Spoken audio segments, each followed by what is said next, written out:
Hey guys, Tisha here. Welcome back for another Becoming Sister Wives review.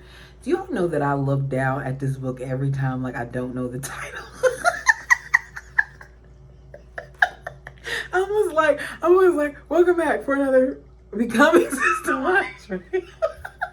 I've only said it at this point, like, I don't know, 15 times. You would think that it would stick, but sometimes I'm a little, Anyways, we are here for Celebrity, which this is going to be Janelle's part, chapter 14. Before I really get into it, thank you all for coming here, with me to read. We are at the home stretch, you guys. We don't have much more to go. Look, see?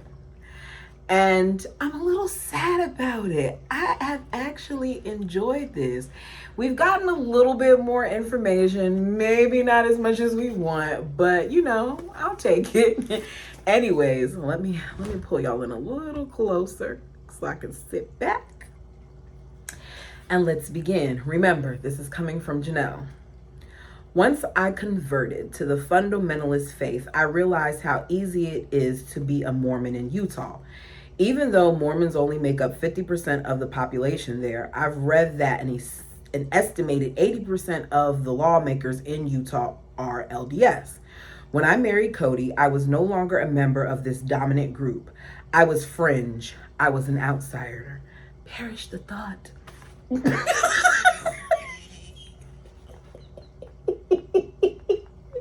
I'm warning you all now. Y'all know how I get when it's a little late. I get a little silly, so.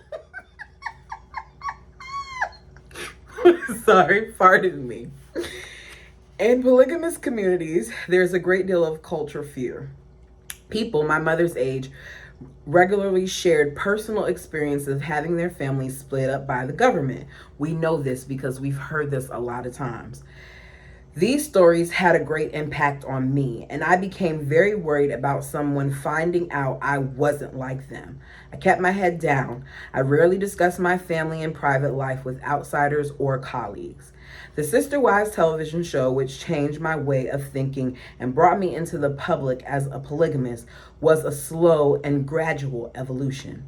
Of course, I was nervous about exposing our family. However, the more we talked about the show, the more enthusiastic I became. While we were filming the first season, I got swept away by the project. It was exciting. A new energy had been injected into our lives. I was so caught up in filming and all the coordination that comes with mobilizing our entire family to move as a unit to various shooting locations that I didn't give much thought to the fact that the show would eventually be seen by, we hoped, millions of people, which it was. And I don't understand how logical thinking Janelle didn't think that the show would be seen by so many of us. Maybe it's because of the fact that they didn't think it would be this successful. I don't know, but it wasn't something that she fathomed. I get it. I wasn't nearly as afraid while we were filming the first episodes as when we finished. Suddenly, the show was done. They were editing it. It was going to be on the air. There was no turning back. The summer before the show aired, I was stressed out beyond belief. Many of our peers had parents who were put in jail during the governmental raids of the 1950s. There had been no recent raids on our communities. The raid in Texas was on the FLDS community, a completely different group from ours. But the stories and our cultural memories suddenly took on a new life for me, especially at 3 o'clock in the morning when I was lying awake in bed. I don't think that this was helped by her husband because Cody seemed to amplify a lot of their fears.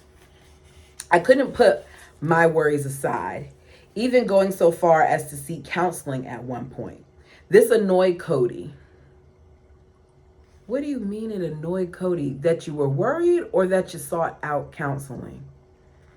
Before the network announced our show as part of the fall lineup, Cody told me, "You need to think more positively. This is a positive thing for our family and our faith and the world." I try, but I'm more of a realist than my husband. Oh, so he was annoyed with her for being concerned about the safety of her kids? This is the type of stuff I'm talking about with Cody. As long as it fuels his agenda, he could care less what's ran over while he's fulfilling his agenda. Because the fact that you're annoyed that your wife is concerned about her children, yet that's all we kept hearing about in season 2 was your fears. It's so interesting to me that you were annoyed by Janelle, but everybody was supposed to tolerate you. After my concerns about my family, one of my gravest worries was about my job. I'm completely career-minded, and working means a great deal to me. To make things more difficult, I worked for the government in a job I loved. If there was any employer who would fire me, I was sure it would be this one.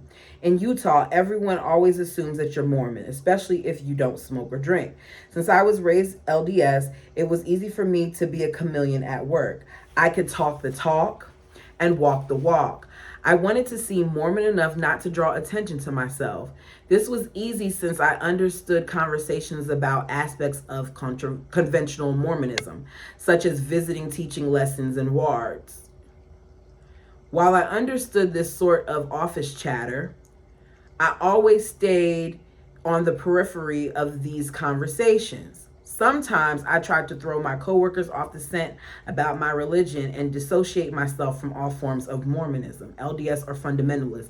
So basically, both Mary, because we just read her chapter, and Janelle were lying. And they were hiding facets of themselves. Not saying it's wrong for them to have their own business, but they were going out of their way, in this case Janelle was, to be something that she's not. I started drinking coffee, something Mormons are prohibited from doing.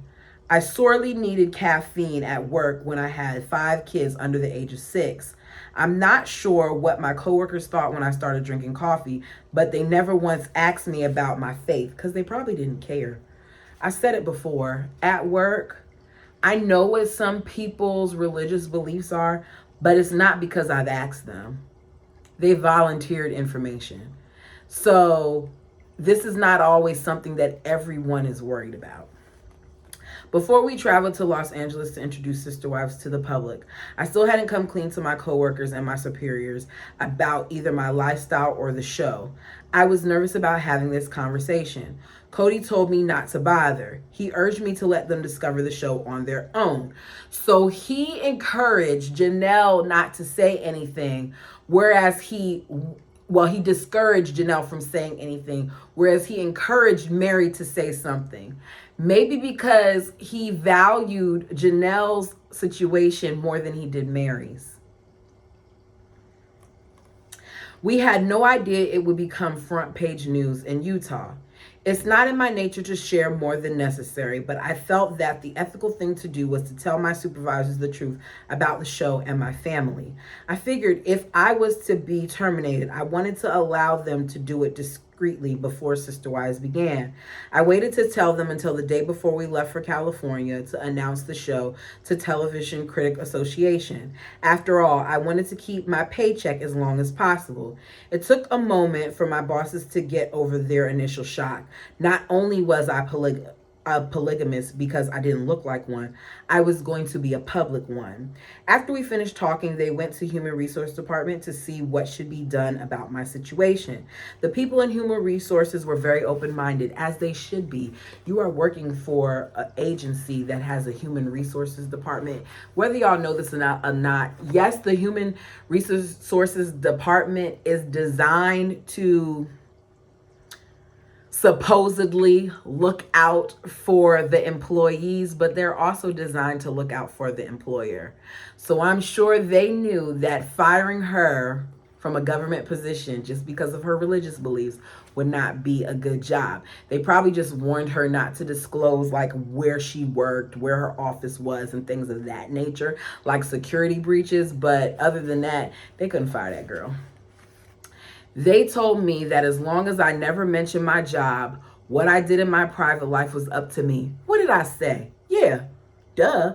Which is why I feel like at Mary's job, it's a little tricky because she was working with juveniles and stuff like that. But Mary could have probably tried to keep her job if she pursued it. But, that's just my opinion.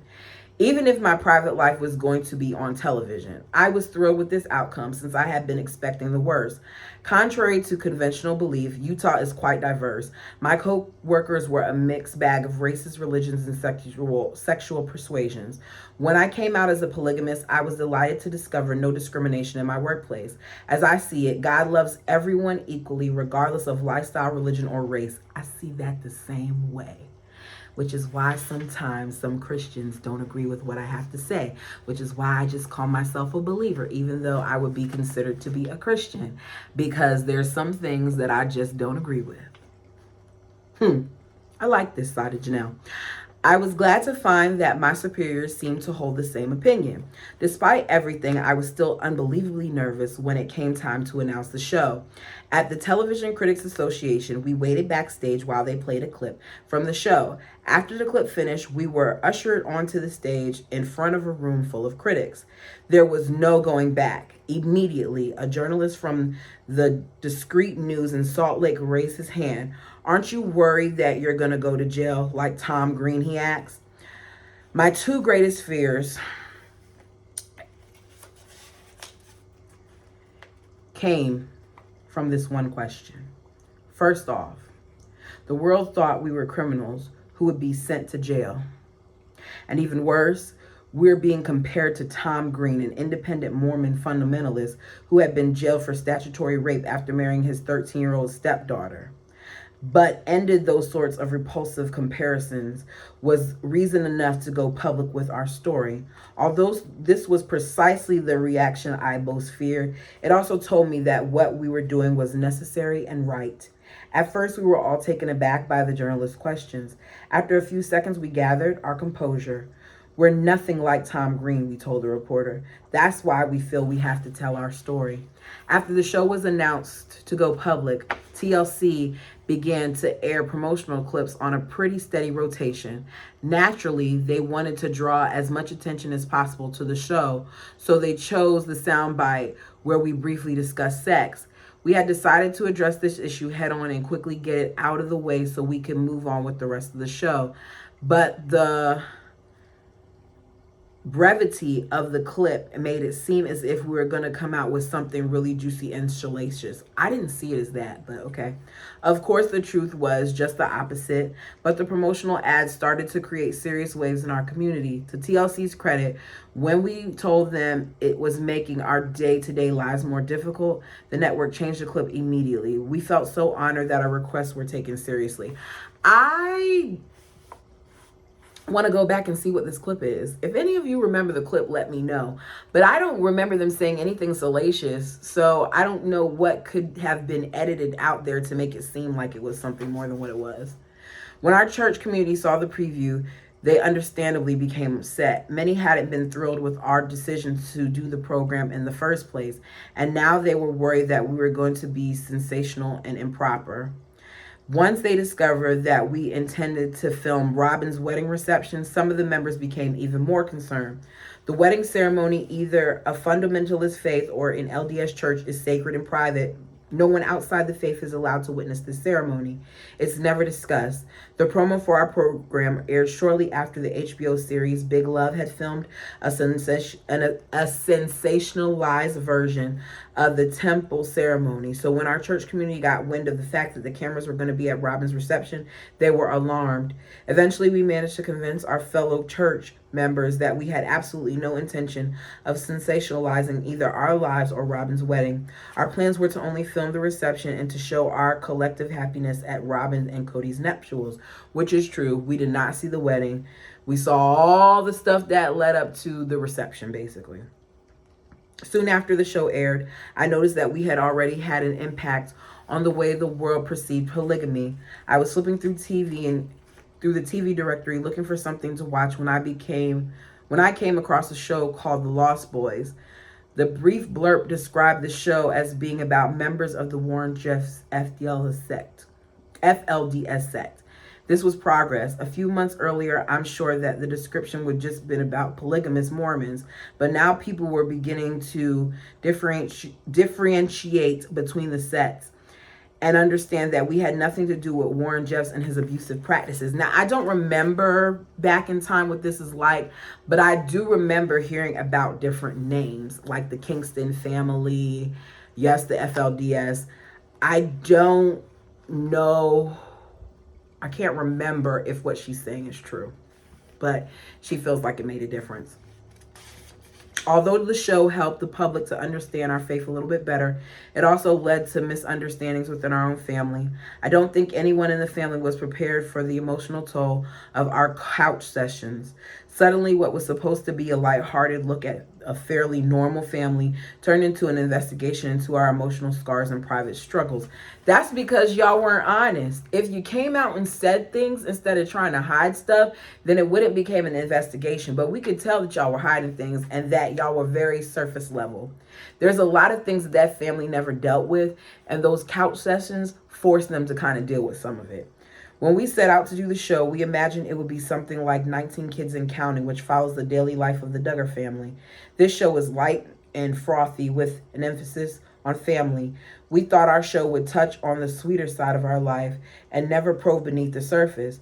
We were totally unprepared for the reality of confronting our issues in front of the TV cameras, which makes me want to know, how long of a contract did they initially have with them? How much filming did you agree to do? Because at some point, I'm sure you could have stopped it. You already told us, well, Mary did, that there were things that they wouldn't allow them to discuss and that the producers respected it. So yeah. Initially, these sessions were intended to allow us to recap events on the show, but we found that we were unearthing emotional hurts that we had skimmed over to keep the peace. There are times when we don't watch our words and put our feet in our mouths. When Cody let slip that he had selected Robin's wedding dress himself, even after Mary, Christine, and I had taken her shopping as an important bonding experience, Christine was devastated and walked off set. Let me tell you something. He didn't let that slip. He said, I have a secret. I have a bomb to drop. He knew that that was going to make somebody upset. He just didn't think that it would turn into her walking off set because they're so good at masking things and putting on that performance. The show has to fit into an hour of television, so the necessary edits made it look as if she returned immediately. The truth is that she did not come back for 3 days.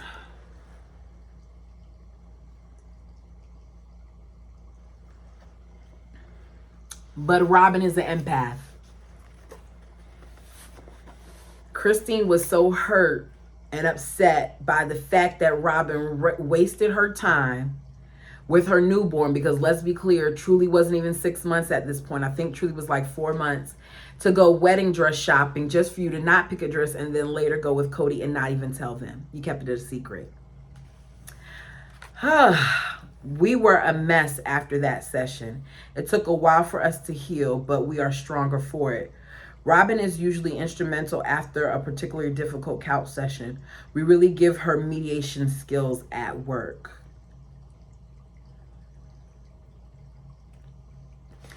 We really give her mediation skills a workout. So here she is saying that she utilizes Robin's skill set, which goes back to the fact that all of these wives at some point had Robin in their marriages. Robin succeeded, just like what Christine said. Sometimes she starts the healing process right there on the set, not letting us leave the room until we've settled whatever troubling topic our producer has asked us to talk about. Misunderstandings within the family are not the only problems that have cropped up in light of the show. The way the media perceives and treats us have been something of a surprise.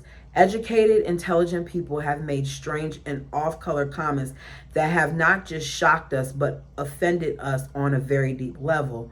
When people hear the word polygamy, their minds often jump to salacious conclusions. For some reason, many intelligent Americans cannot differentiate between a healthy polygamous family and a man cheating on his wife, or even a harem.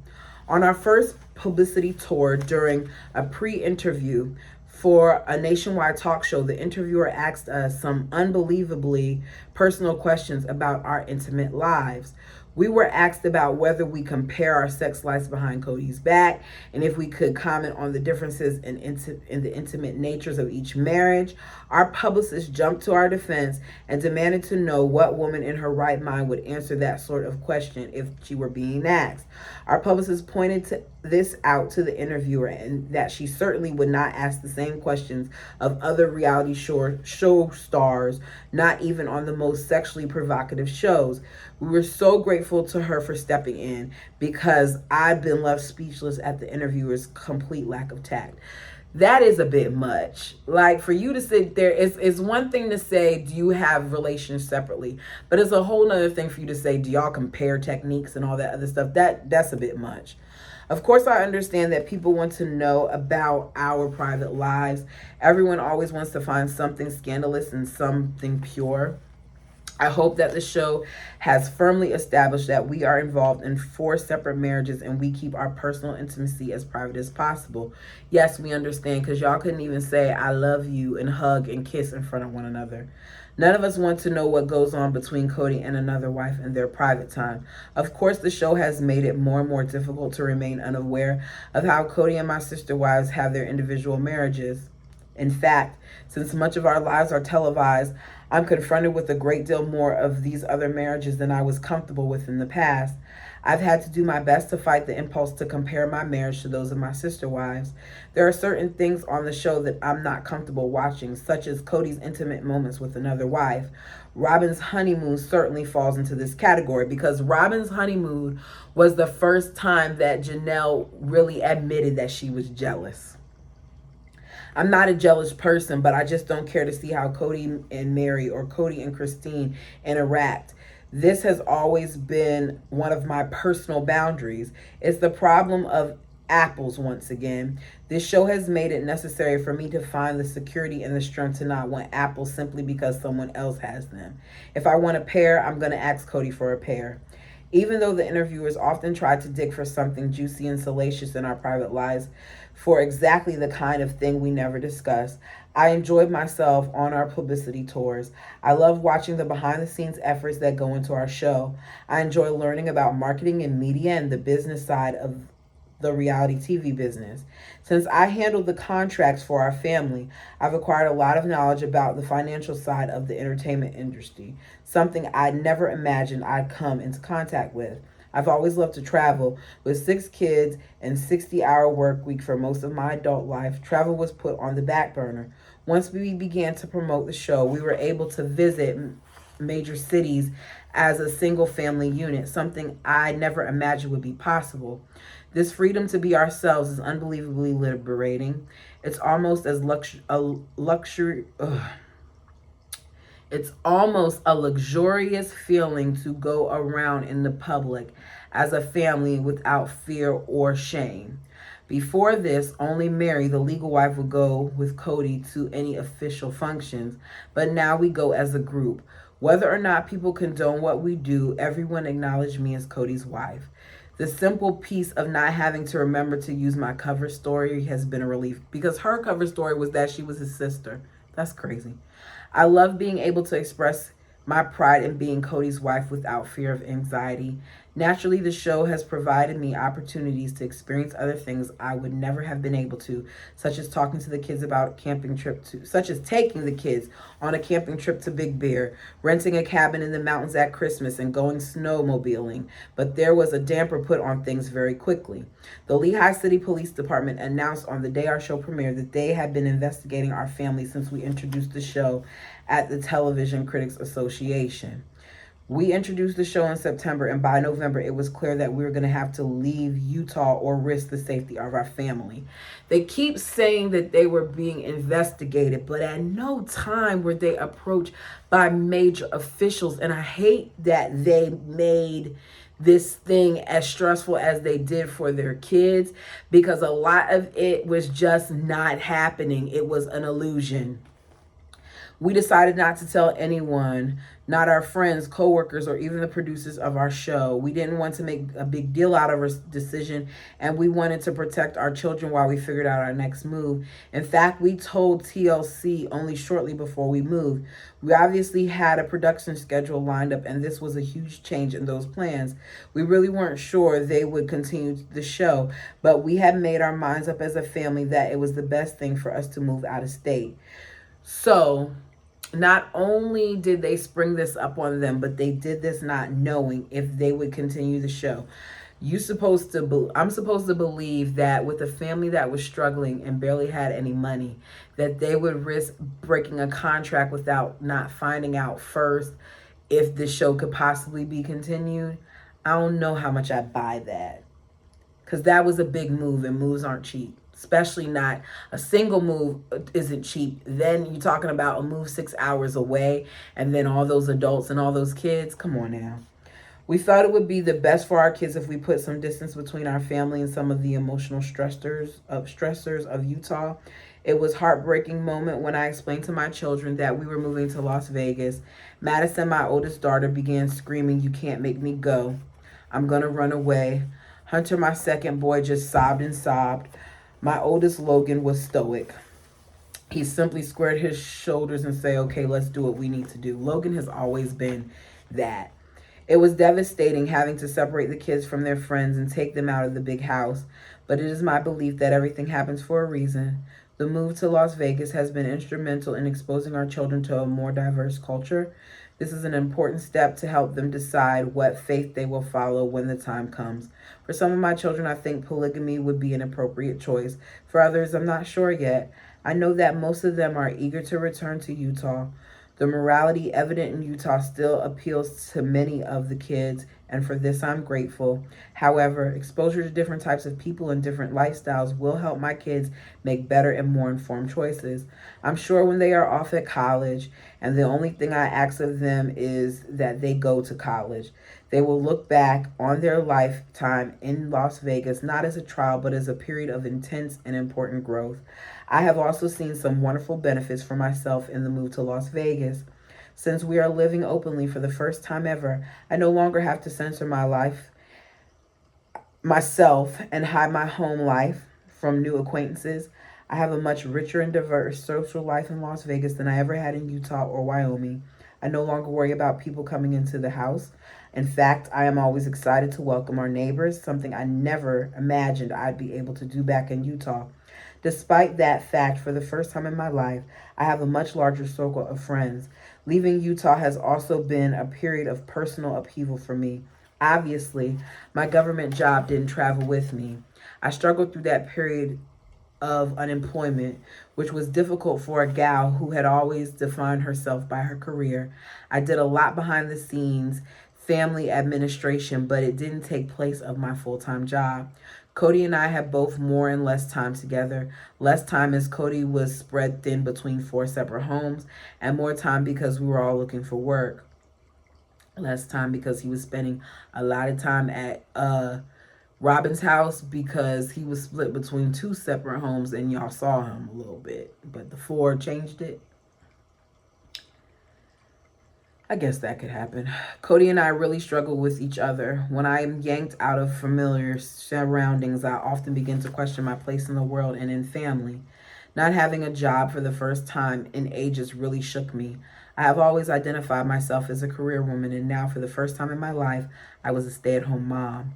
Shortly after we arrived in Vegas, I found myself in the throes of a full-fledged identity crisis. I was miserable, and I took that misery out on others, especially Cody. I was on a mission.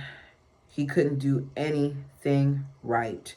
Every issue I ever had with him in the past began to bubble up and boil over. Our lives were in upheaval. I knew that in order for things to settle down, both physically and emotionally, Cody and I would have to clean house, throw out the trash that had accumulated in our marriage, and move forward. But first, we had to hit rock bottom. I didn't know who I was anymore, and Cody was as lost as I was. We had to work to an even deeper level of honesty with each other. It was a very hard time. At one point, we even looked to each other and for the first time in our lives said, are we sure we married the right people? Which is something that we weren't told on the show. For 2 weeks, we could barely be civil to each other. Being alone was unpleasant, to say the least. I was in a foul, dark place, and Cody, instead of trying to lift my spirits, sunk down with me. There was no sweetness and little love. After 18 years of marriage, we were being downright brutally mean to each other. I knew that this couldn't continue. I didn't want our relationship to disintegrate. So one day I decided to say something caring to Cody. He immediately responded something loving in return. And that was all it took, which is what Cody thought would happen with this separation. He thought that he would walk in, give her a kiss, and everything would be okay because that's what they do. They never really truly dealt with their issues. Once the doors of communication between us were open once more, I realized that I needed to be honest with myself about what I wanted from Cody and be able to ask for it. I also realized I had begun to take Cody for granted and I needed to give as much as I was receiving from him. Upon moving to Vegas, I had rebuilt the wall around myself and I was unwilling to show any vulnerability. I told Cody that I was going to let him in once more, but that he had to tread carefully. Cody appreciated my honesty and my willingness to be open up to him. But Cody didn't open up to you because he let us know that Robin is the only person that he opened up to. He in return communicated to me perhaps more honestly than he had in years. Some things he needed me to give to him, more love and affection. As I've always said, our relationship keeps evolving. Where we are now is not where we'll be in 6 months, but it always seems to get deeper and richer as time passes. When we decided to do the show, we never imagined we would be TV personalities. I'm still shocked when someone recognizes me while I'm jogging down the street at 6 in the morning in my sweats and sunglasses. Fame was never on our radar. Our intention was simply to educate people and increase tolerance for our way of life. I hope that we'll be able to do the show until it runs its natural course on television, until we're bored with it or people are bored with us. It's fun, but when it's over, it's over. It's also financially helpful. Let's add that part in there. Soon our kids will be in college, and after that, we'll be busy with grandkids. We'll look back on the show and as something fun we did at one point in our lives. I hope that when it's over, we'll all have changed people's perceptions of polygamy. I do not understand how people cannot be tolerant in this day and age. Once I left mainstream religion and joined an alternative faith, I grew to respect all people who recommit to their beliefs on a daily basis despite public opinion. I hope our show is a testimony to that strength. It will be our legacy. Now that I've experienced what a difference it makes to talk about my faith openly, I can't imagine not encouraging others to do the same. And that's it. Janelle's chapter is a little bit different from Mary's. Mary talked a lot about the calling that she had and the calling that Cody had. And we didn't hear any calling stuff from Janelle. Janelle,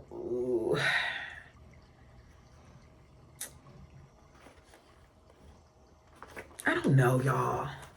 I struggle with Janelle because Janelle, I used to really like Janelle, but when I started seeing some stuff about Janelle, like how Janelle then took Mary's man and how Janelle has known that he was talking bad about Mary and all these other things. I'm looking at Janelle like, Janelle, thought you were supposed to be the diplomatic one. I don't know. Anyways, you guys, let me know your thoughts down below. We really don't have, let me look and see. I don't want to tell a lie. I don't want to be like Janelle and lie. She's not the only one, but okay, so we just read Janelle. So we have 2 more wives and then Cody. So 3 more. And then we're done. Oh, it makes me sad. Anyways, I'm not going anywhere. Until next time.